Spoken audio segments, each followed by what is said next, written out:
Okay, live.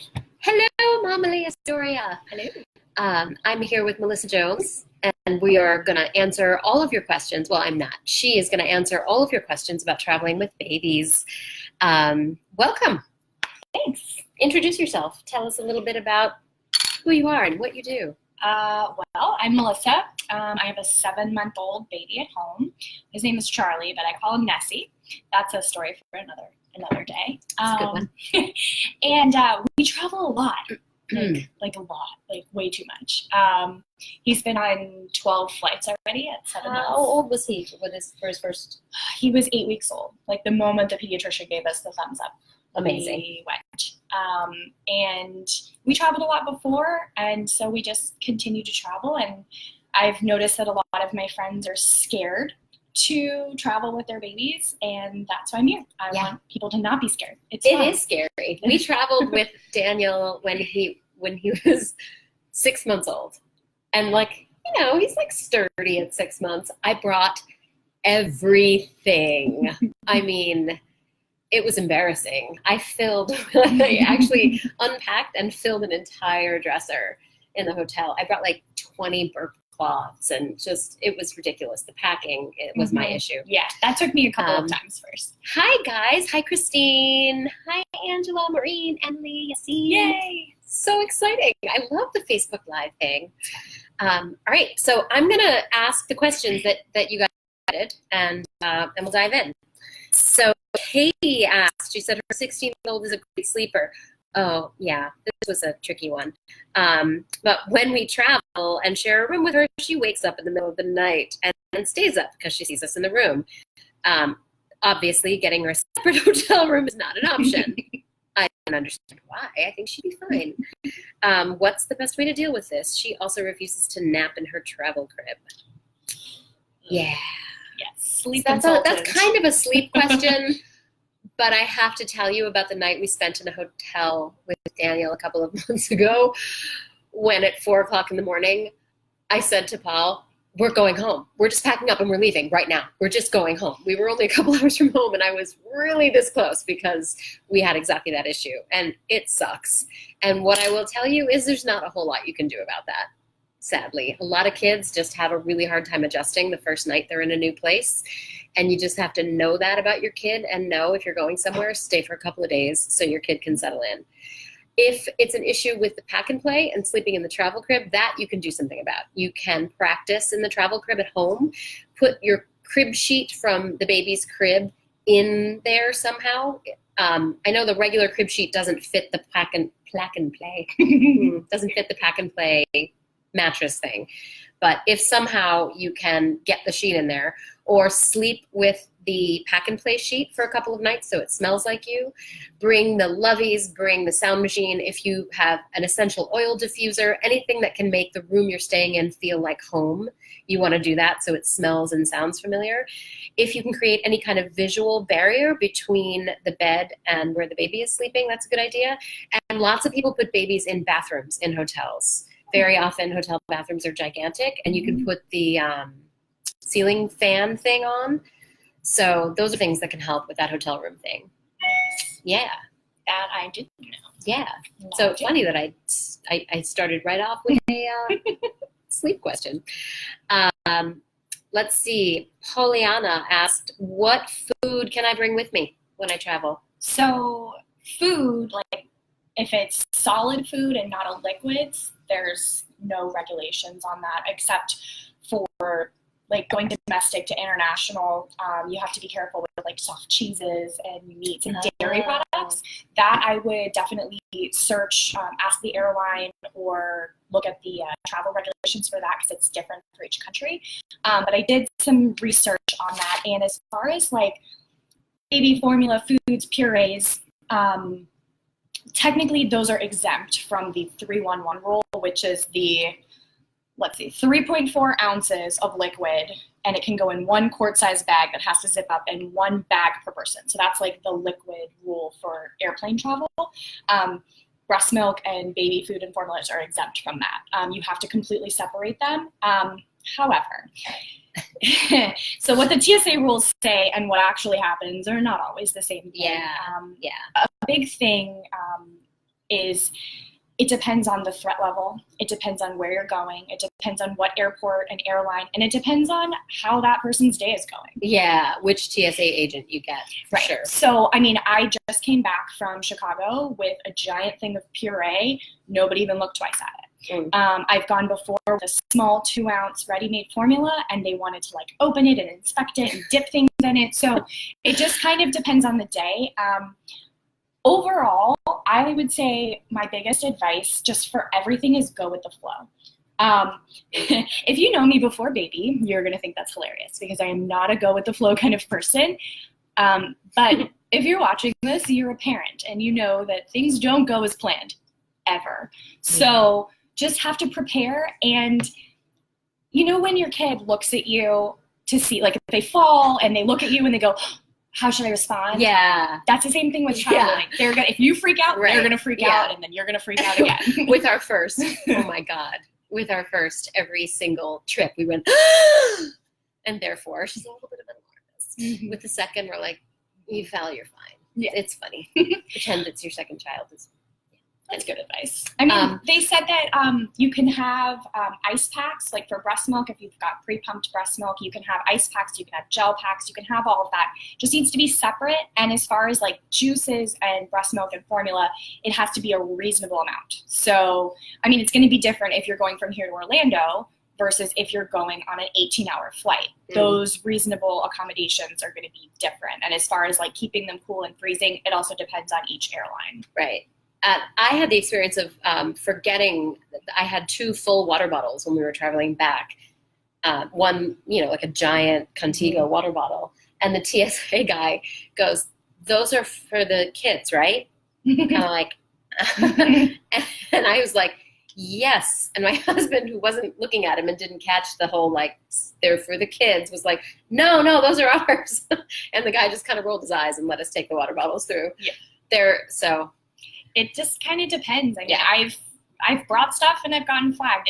It really depends on the day. So just be ready for it. And just because it happened once doesn't mean it's going to happen the next time. So don't think you're always going to get away with it or it's always going to be a problem. Right. All right. Let's see. Natalie asked about time changes, overnight feedings, and feedings while traveling. So I can address the time change thing, but why don't you talk about feedings while traveling and nighttime on the plane? So one of the things that I try to do is go during like bedtime, but that doesn't always work. Again, go with the flow if you've got a delay or whatever. Anytime you're on takeoff or descent, which descent is not when you land. It's when they say, we're starting to make our initial descent and your plane starts going down. That's when the pressure hits. That's when Which is like a half an hour before you land. Right, exactly. Which I didn't catch that the first couple times. I was like, I got to feed him while we land, which it was too late by then. You want to feed them or put a pacifier in their mouth. I always try to feed him when we take off. That way he's kind of tired and ready to go, ready to sleep. He's in his sleeping clothes and his pajamas. Like he understands this is now nighttime. Airplane's kind of his second home already, so he understands that. But I get the question, I guess, with feeding, it kind of depends on how you feed your kid. You know, is your child having solids or breast milk? Yeah, so if you're spoon feeding solids, are you doing that yet? Have you done that? Some, yes. I use the pouches. Pouches. I try not to do that on the plane, though, because it's real messy. It's a mess. There's also the spoons, if the baby isn't sucking out of the pouch yet, there's the spoon thing that you can screw on the top of the pouch. Those are handy. Yeah. As far as adjusting and traveling in different time zones, you want to keep your baby on your home time if you're traveling somewhere for less than 2 weeks. So that's a little tricky. If you're going like to Japan for a week, then you're going to just be up all night. So there are definite exceptions as far as like with regard to how far away you're traveling. But if you're only going to, I don't know, somewhere where it's like a 3-hour time difference, you're really better off keeping them on their home time if it's going to be like a week-long trip. If you're traveling for 2 weeks or more, then you want to treat it kind of the same way we deal with daylight savings time. You want to start adjusting about a week, maybe 10 days ahead of time in small increments every day. so that you're adjusting their whole schedule up by, say, 15 minutes a day or 15 minutes every 2 days, however long you think it's going to take. If it's like a 6-hour time difference, you might adjust 3 hours before you go and adjust the last 3 hours when you get there. I have to tell you, I would never do that. That's just not my style. I'm not nearly that organized or scheduled about anything. So I would be more likely to get to a new place and say, it's bedtime now, and just figure it out. But I know that that's not everybody's style. I know there are people who really like to have things organized and planned. So if you're a planner and an organizer and you want to have that all sort of, you want to understand what it's going to look like, that's how you do it. You start a little bit ahead and you adjust in whatever direction you need to adjust in small increments over time. I do want to say for formula feeding, when we went to Europe, we stuck with bottled water. I didn't want to give him tap water. I was drinking tap water and it was fine, but also keep in mind if you're breastfeeding, if you're drinking that water, then they're drinking that water as well. So just kind of keep all of that in mind. But we just did bottled water and he was fine with feeding. All right. What else? Kate asked, her baby will be 3 months when they fly to Ireland in October. How can they survive a 6-hour flight with someone that young? I got this one. Yeah. So hopefully you guys have a bassinet option on your plane. Bassinet was the best thing I've ever done. On an overnight flight, I would really, really recommend doing an overnight flight to Ireland. We did an overnight flight to England last month, and it was great. Especially a baby that young, hopefully should be sleeping. If they sleep, I mean, if they do, they do. If they don't, they don't. Just kind of be ready for it. But have the same things that you were saying. Like we had the levies and the pacifiers and all of that. Yeah. It's funny. It never occurred to me that you can do that sort of environment recreation on an airplane. You can bring like a sheet from home. And that's really smart. Yeah. My child, we did Virgin Atlantic. They're phenomenal. And I called them ahead of time and said, I'd like to request the bassinet. You don't find out until the day of on Virgin whether or not you get it, because it's those bulkhead seats, and those are reserved for handicapped individuals first. And then if nobody needs those accessible seats, then you can get them. And it kind of, we had 2 different kinds. On the way there, we had like one that latched to the wall, and he was like up, and he was strapped in kind of like a car seat. So if there was any sort of turbulence, he was allowed to stay in there.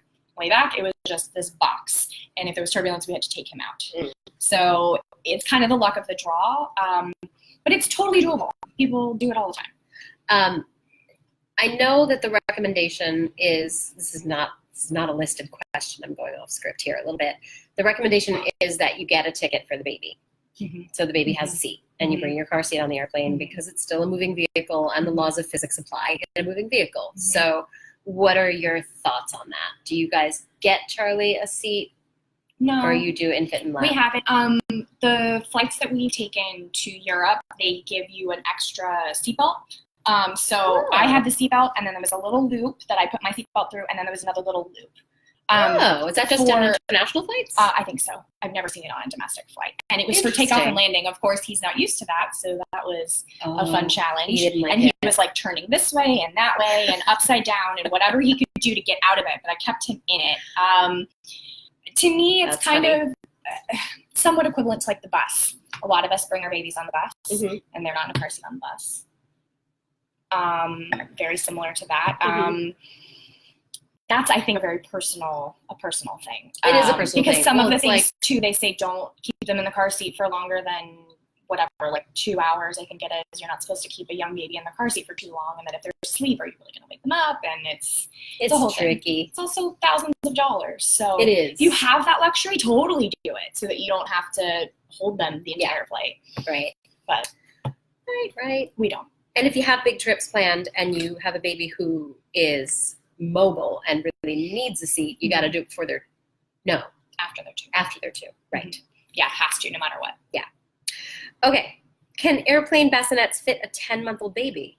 Oh, yeah. What's the weight limit? So it depends on your airline. That first one I was telling you about, Charlie was in it, he's not going to be able to be in it ever again. He was already starting to come out of it, and Charlie's 17 pounds. So some of it's like a length and a weight small thing. bassinet. Yeah, it's meant for itty bitty babies. Okay. And then the box one had a different, because it was a table that folded down and then the box on top of that. So there's like 7 or 8 different types of bassinets through the different carriers. So that's going to be very different. Mm-hmm. Probably not going to happen for a 10-month-old, Gotcha. unless you have like a teeny tiny baby. I forgot to say, if you guys who are watching, hi Brianne, hi Joanna and Anna. If you guys, and Angela, if you guys have questions that we haven't addressed, please feel free to ask them in the comments. And if you have questions and you're watching this later, please comment or send a message. My blog link is there. And your name is tagged, so people will be able to find you. Totally message me, and I'd be more than happy to help. Well, let's see. So this is printed. I don't know if you guys can see the size of the font. It's like the teeny tiniest. I did print it, though. Let's see. What are the advantages and drawbacks of gate checking a stroller versus checking curbside? Mm-hmm. Any tips for going through TSA alone with the baby? Those are 2 questions. So the first flight I ever went on with the baby was by myself, and I remember that. I have a whole post about this. Yeah. I'm so excited to share it. I thought bringing him in the stroller and the car seat, the people at the front, the gate check, they kind of told me, oh no, you have to keep your stroller. They will pressure you to keep your stroller. Why? I don't know. They just assume it's easier. For me, I like to baby wear. So I put him in the stroller, and then I was going through the line, and I thought I had so much time, and then they were like, no, ma'am, come this way. And I was like, oh, wait, no, that gives me like 10 minutes less to prepare. And then I was like pulling him out, trying to do a stroller. If you're by yourself, I don't think I would recommend bringing the stroller unless you're already wearing them. Don't put them in it until after you get through security. Right. But through security, I just realized there were comments happening that I didn't know how to see. Now I'm seeing you guys are talking to us. Hi. So fun. United's max is 22 pounds.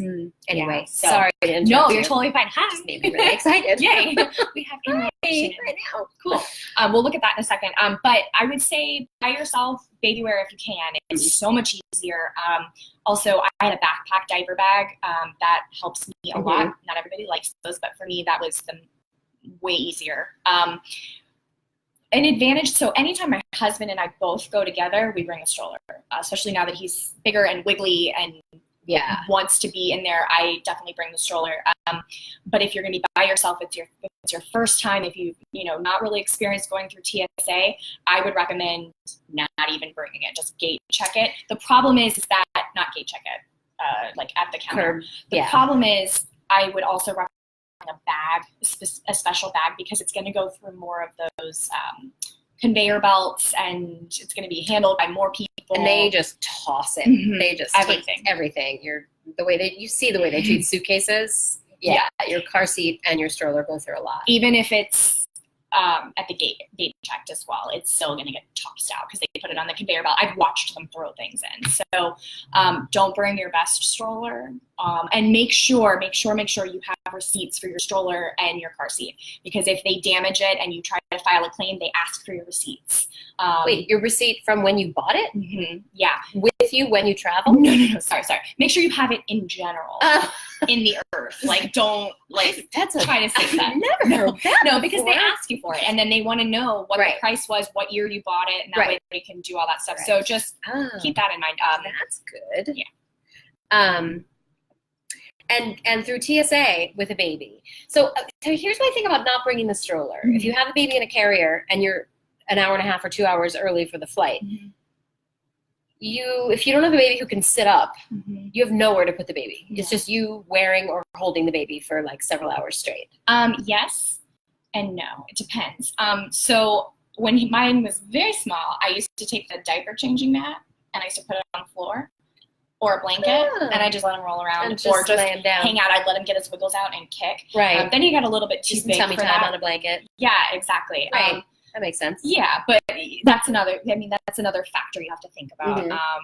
Some babies don't sleep in strollers, some do. So it's all of this is going to be whatever applies to you. Talk to us about the circumstance in which your child napped in the travel crib while you had a glass of wine. She posted a picture on Facebook of her in the airport having a glass of wine and the sleeping baby in the travel crib in the bar in the airport. Yeah, it was great. It was not a bar technically, but I'll say you are. It makes the story better. When you put that on your blog, say you're in the bar. Because that photo needs to be on your blog. I'll post it. Yeah. So I have a Lotus travel bassinet crib. It's a little bit more pricey. It is the best purchase I've ever made. When you fold it up, it folds up real small. You can actually carry it on a plane as a carry-on. That's how small it goes. And it has backpack straps sewn in. So you can tuck them in. You can check it. I date check that a lot of times. I preferred that over the stroller for myself.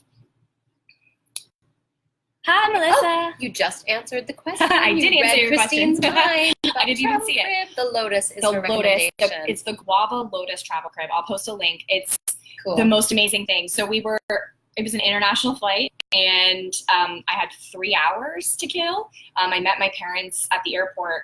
They had flown in from Florida, and so we found some space, and we busted the crib out, stuck him in there, and he slept for 45 minutes. That's amazing. Before the sleep flight. cycle, probably. Yeah, it was amazing.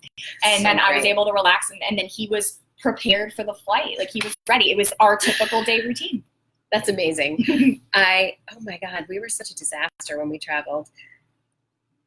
There's a lot to be said for just going with the flow. You know how in groups I always say there are certain things you have to just surrender? Yeah. Just surrender. It's just really like a lot of stuff with infancy in particular. It just is what it is. And I just didn't take any of my own advice. And when we flew, the night before was like a wreck, and the baby knew it. He sensed it. He didn't sleep all night. We got to the airport, and I was like, he has to take a nap before we get on the plane, and he did not, because babies just don't. When you're like, you have to sleep, they don't sleep. And he cried a lot on the flight. I have amazing pictures of Paul standing in the aisle of the plane just bouncing the baby. And we took a flight right when we landed. We took a picture right when we landed with Daniel, kind of like, like, where am I? What's happening? Yeah. And I mean, I will say I've had those moments. Like, it's not all rainbows and butterflies for us. I mean, most of the time it is. But I did have one flight that was awful. But, it happens. And as we said, it's temporary. This will pass. As silly as it sounds, you're never going to see these people again. Right. And chances are they want to help you. They don't. That's a really good point. I feel like everyone's always afraid of people on the plane feeling annoyed by crying babies. There might be someone on the plane who's annoyed by a crying baby, for sure. But the majority of people are feeling like, well, thank God that's not me. Because they're probably maybe parents who are just thrilled that they're not with their own children for a few hours. Yeah. Or they're feeling like, oh God, that poor mother. I feel so bad for her. Yeah. I've actually gone back to help somebody before who was crying. Well, she wasn't crying. Her child was crying. And I told my mom, I was like, hold him for a second. I'm going to go check on this lady. Because maybe she needed diapers or formula or a blanket or something. Yeah. I mean, and sometimes you're just like, I don't want to deal with this either. Yeah. But, most people want to help. Yeah. Do we want to check and see? Christine wants to know if you use the mattress pad that comes with the Lotus, or do you get a thicker one? I use the one that came with the mattress. If you get a thicker one, that's another thing you have to carry. Right, it won't fit fold. In its own yeah, it won't fold in the carrier.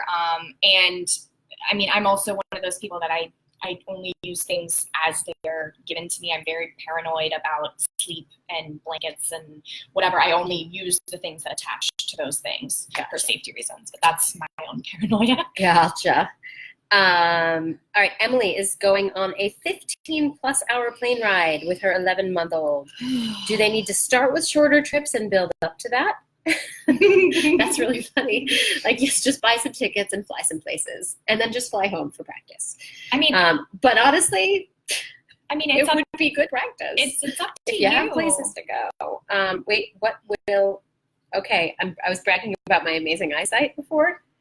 What does that say? We'll be getting. Oh no, we will be getting flat seats, so not as restricted in space. Flat seats. What does that mean? Yeah, so probably like the first class type flat seats, like the lay down seats is what I'm assuming. Or there's also a thing that you can get that blows up that goes in the what is that called? Your feet area, your like footwell that you can get. That way it's flat for the kids so they can lay down. Oh, that's brilliant. My first instinct on that question is no, you'll be fine. Like, it's going to be okay. Don't overthink it. Don't worry about it. And if you want to talk about long flights, call me because I will talk you off that ledge. It's okay. But if you want to go to Florida, to me, I'm like, no, you have to practice. No, you can, I mean, we can go together somewhere. Like, we can go to Philly or something. We'll do a MOMally practice flight. We'll just charter a plane. Do it. Okay, does anybody's spouse have a plane that we could borrow? Oh, and a vacation home, perhaps like in the Dominican Republic. Ooh, I like that. But totally though, you're going to be fine. Don't it's amazing. Stress. All right. We already did that one. Time changes we already talked about. Mm-hmm. Yeah. We kind of covered, I think we covered everything, unless I'm blind. Do you guys have any more questions? Hi, Jess. My sister-in-law is here. Oh, hi. Did we miss any other questions? We maybe did, because I didn't know I could scroll through questions. So much. Yeah. Such a helpful thing. Hello. All right. Lots of thumbs up and highs. Thanks, guys. I think we covered everything, and we're at like 26 minutes. That's a good length. We should probably wrap it up. Unless anyone has any last minute questions, let us know if you do. In-flight must-haves. Good question, Tammy. Nice question. So I always have a pacifier, even though my baby doesn't actually have pacifiers really much anymore. He likes to chew on them, though. He won't suck on them, which is just as good. A blanket or a ring sling. Ring sling is the best thing. Even if Why is that better than another carrier? So it's how you're sitting in the seat. A lot of the carriers that we have are bulky and hard to like get the baby in and out, or like you need somebody to help you strap it in. But when I first started, I loved the Baby Bjorn, like the original standard one, because you can keep the straps on and you just like unclip these two pieces, and I just shove the other piece underneath, and then I don't have to worry about taking a sweater off and putting it back on. That I loved, but the ring sling, even if you don't understand how ring slings work, they're so much easier when you're holding the baby to just stick it over the baby, and then you've got your arms free. So even if you're not officially like in it properly, you can, have that arm. Your arms hurt after a while, like even if it's just an hour flight, like holding the baby for an hour, it's a lot. Yeah, well, especially once they're moving. Katie has a question about toddlers. Day or night travel? That I will have to go to my sources because I do not have a toddler. I had a toddler, and I'll have another one soon. I would say night. If your kid is on a good schedule and knows a bedtime routine and is falling asleep without assistance and all of that, I would say night. I would say trust that your kid can fall asleep anyway, even if you're on an airplane. It might be later and it might take a little work, but they're going to Portland. How long a flight is that? That's Oregon. Well, Portland, Maine or Portland, Oregon? I'm guessing Oregon. That's 5 hours or so, right? Probably 4 or 5 hours. Yeah, it's pretty long. Yeah, I would say bedtime. Although it also depends on what you're doing when you get there. Like, do you have to go to a car rental place, or is someone picking you up and you can get right in a car with a car seat and kind of just it depends on what you're doing at your destination. Christine asked, what if the baby won't sleep on the plane? Wine. No, not really wine, because then you're going to be more tired. I'm retracting that. I hate to say it because you guys are all going to get in your head, but Baby Shark.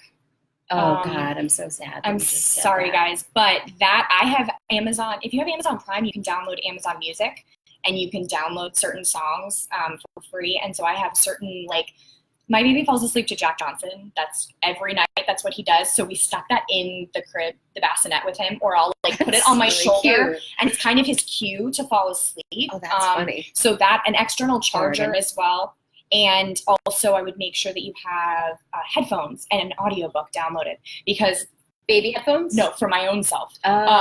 For in-flight must-haves, because when you're holding a baby and then you're like, and then you're just bored for 2 hours because you can't do anything. Yeah. So I always put my headphones in, have an audiobook ready to go, and then when baby falls asleep, I'm good. That's really smart that you have it all sort of set up ahead of time. was the other question though? I've lost track. Baby won't sleep on the plane. Yeah. I always get an aisle seat, specifically so I can jump up and walk up and down the aisles, kind of rock. If they're screaming their heads off, don't hesitate to go in the bathroom. I go in the bathroom. Yeah, I'm sure everyone else can still hear it, but it makes me feel a little bit better. And also, it's a change of scenery, a change of lighting, a change of like temperature. Which can snap babies out of it. Yeah, or putting the what's that thing called? The air vent, and like sticking them up. You know how sometimes you like blow in their face, you take them outside. Just changing that scenery sometimes helps with that's a really good idea. the crying. But as far as like, sometimes they're just not going to sleep, and you just surrender and survive. Same thing you would do at home, I guess. Travel car seats. Susan is asking. That comes up a lot, and there is a lightweight. I think if Erin was on the Costco. Erin was here a little while ago. I can't tell who's still here, but if you're still here and you know the name of the car seat that's lightweight and easy to travel with, if babies are out of the infant seat. If not, we can totally find out and comment. I'll reply to that comment. You know. That's also come up a million times in the feed of the Facebook group. Yeah. Also, I've noticed that some people get bags for their strollers and their car seats, and I've also seen people bubble wrap their car seats and stick them in a bag. So if you are able to do that, if like you take the train to the airport and you can like do that ahead of time, doing it at the airport may not be ideal. Bubble wrap, and also some car seats you can wrap a blanket around and put them in a laundry bag. Oh. If you can get a laundry bag that's big enough, so that you don't have to invest. It's a good tip. I lost my sense of direction there. You don't have to invest in the actual travel bag for your car seat. I'm thinking more about toddlers before we wrap up. We're over 30 minutes. Oops. Toddlers and travel is kind of a different animal. Entertainment is the name of the game, and there are lots of good blogs on contained toddler travel entertainment. There are like Ziploc bags with activities in them that you can like surprise, like here's a new Ziploc bag that you've never seen before. Tweezers and cotton balls on the tray, hours of entertainment. You have like 2 plastic cups, the little kid tweezers, and moving the colored cotton balls from one thing to another. There's a ton of information. My mom used to wrap presents, so every hour I got to open up a present, which oh my god, was usually amazing. It was usually just a book. It was some sort of other book that I could read, but brilliant. But it was wrapping paper, so it was fun. It was a surprise, and I knew it was coming. Melanie just said she thinks it's the Costco Sonera. It is. That's the lightweight one that everyone travels with. Thanks, Melanie. Cool. So, all right, you guys, this was so fun. I'm going to do more Facebook Lives.